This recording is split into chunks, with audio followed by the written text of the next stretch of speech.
To join us first, Bill Warner has been a university professor, a businessman. He has been a physics researcher, but he has lately pursued his passion to understand Islam and, more importantly, to make sure others have the capacity to understand what Islam is. He has become the director of the Center for the Study of Political Islam. He's an international speaker about Islamic political doctrine. He's produced dozens of books, many are outside here, including a Quran, the biography of Mohamed, and a summary of the political traditions of Mohammed. He will speak tonight on giving you an understanding on what Sharia is and what political Islam has been in history and what it is at this very moment.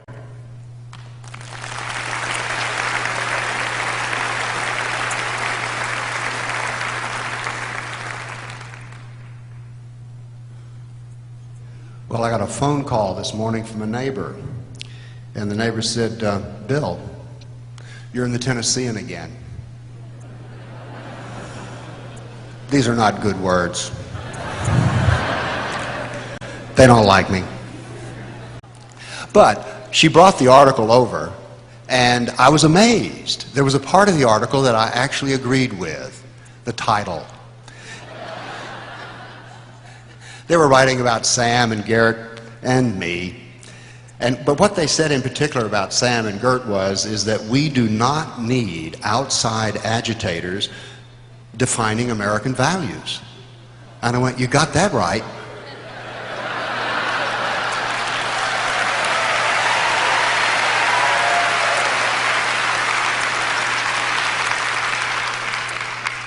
And now you see, they were talking about Sam and Gert's zip code.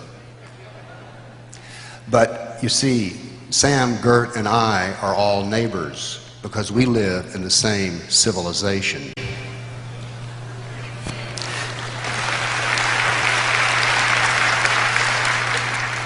You see, we live in a civilization that has two key principles. The first principle is the golden rule. The second principle is critical thought. And from these we derive our most powerful political principle, freedom.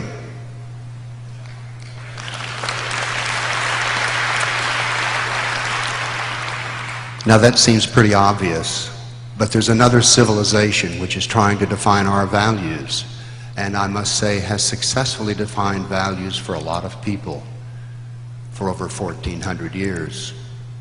But the principles of Islam are submission and dualism, which I'm going to talk to you a little about tonight. And from the principles of submission and dualism, they derive their fundamental social principle of slavery. So we have one civilization based on the concept of human beings as free, and another civilization based on the concepts of slavery. So you're right. I do not want outside agitators determining my values.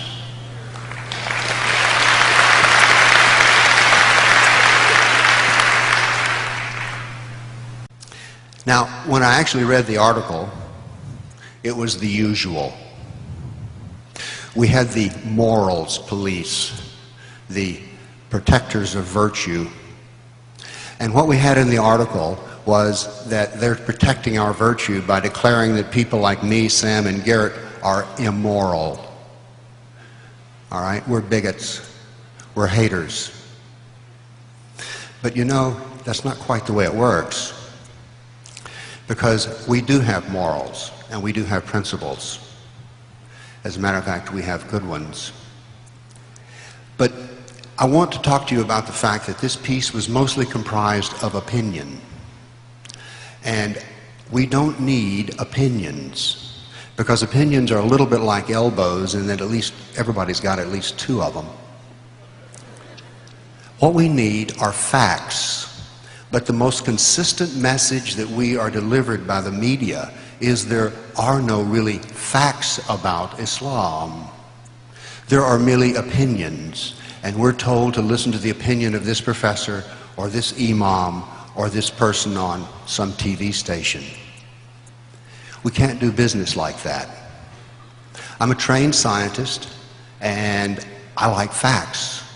As a matter of fact, I thought for a little refreshing view, what we might do briefly here today was I would teach you a little bit about some of the facts, that's spelled F-A-C-T, of Islam. Now, in a moment, you may get a little unsettled in your seat because we're going to have a slide, and on this slide are some numbers.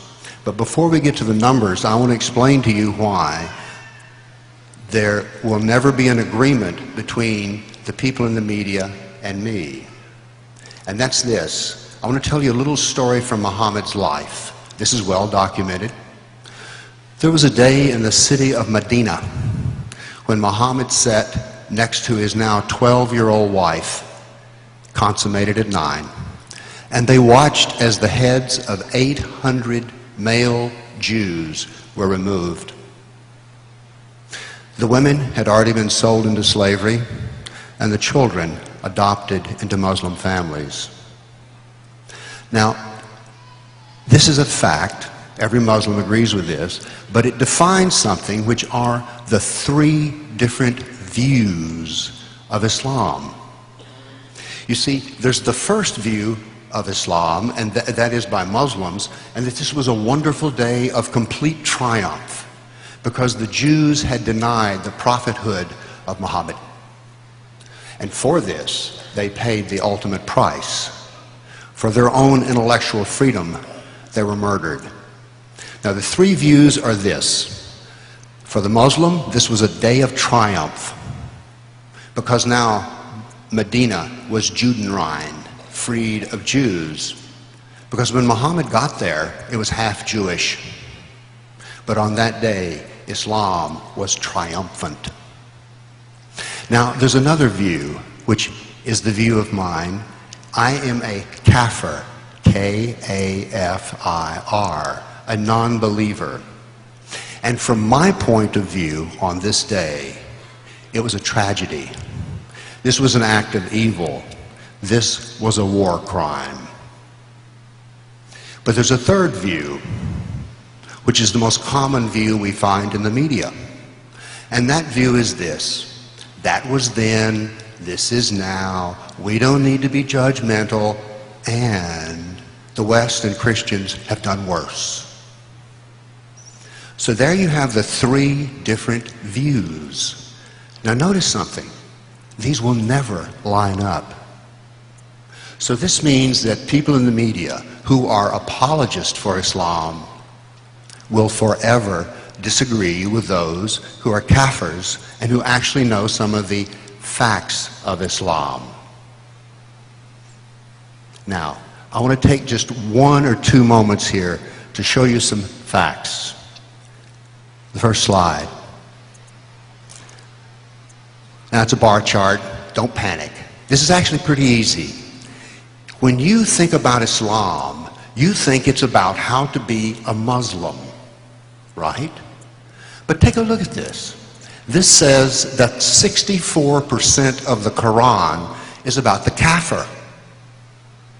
Not how to be a Muslim, but it's about you and me.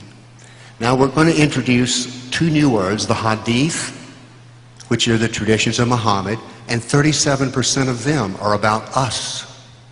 But then last, in the biography of Muhammad, this is astounding. 81% of the official biography of Muhammad is about us, what to do to us, how to treat us.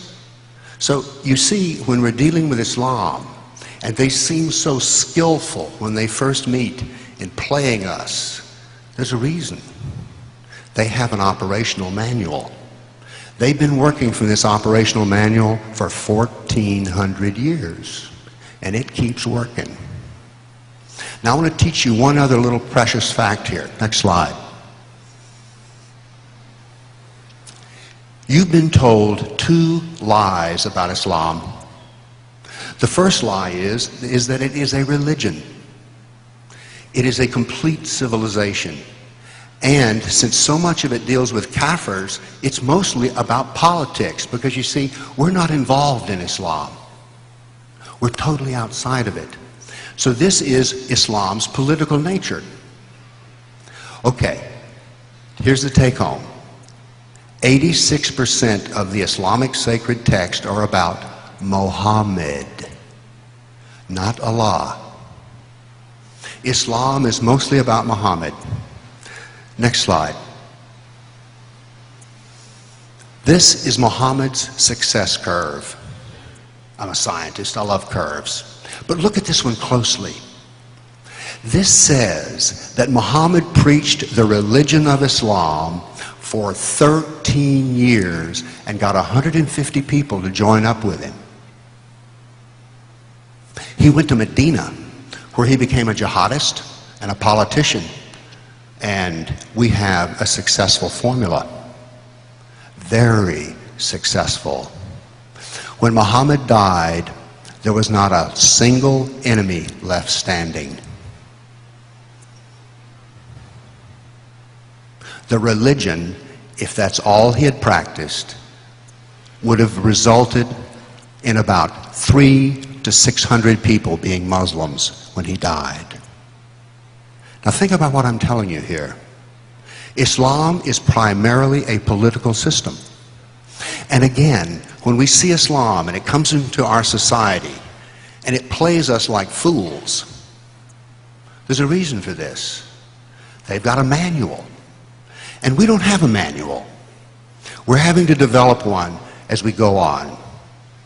I am suggesting that facts are the way to go about dealing with Islam. This is an ideological war. It is a war between two civilizations. And we will not win this war with bombs and bullets. We will win this war by the use of our minds. We will win this war by the use of critical thought. Now, some things here. How many times have you heard this thing? Well, that's not the real Islam. Or that's extreme Islam. Oh, bin Laden was a radical. Let me tell you something. Muhammad defines normalcy. Muhammad defines what it means to be moderate. If you are a Muslim and you are doing what Muhammad said, you are being moderate.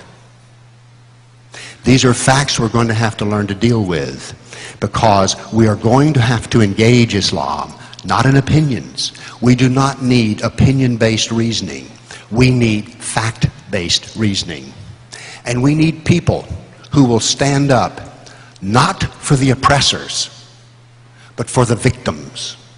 And what Sam and Garrett and I do is to stand up for the victims of Islam, and we oppose the oppressors.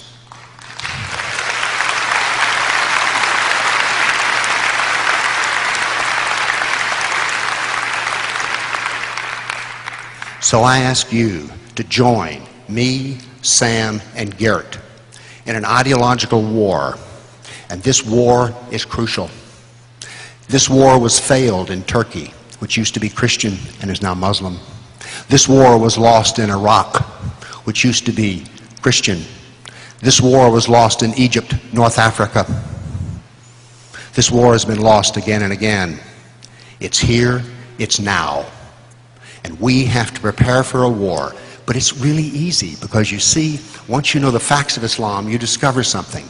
It is not that Islam is so strong, but we are ignorant, afraid, disorganized, and consequently weak. We can overcome this. This is very doable.